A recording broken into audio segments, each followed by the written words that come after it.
In this video, I show you how to cancel a subscription in Google Play. So let's get started. The first thing you have to do is open the Play Store. And once you're here, ensure you've signed in with the account with which you have the subscription. So you'll find that on the top right. Here, you can see the email ID. And then to go to the subscription, just click on Payments and Subscriptions, which is here. Then click on the third option, that's Subscriptions. And here you can see the active subscriptions. So I have 2 for now. And let's say I want to cancel the first one. I'll click on it. And here you can see the details, like the amount you pay the next time you'll be charged. And to cancel this, just click on Cancel Subscription that's written below. So here they've said that your subscription will be cancelled at the end of the billing period. So until then, it will work normally for you.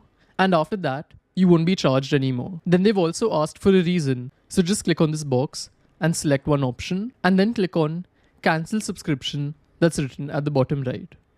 And as you can see, it's been cancelled. And if you want to resubscribe, you can just click on this button over here. But this is how it works, and I'll see you in the next one. Goodbye.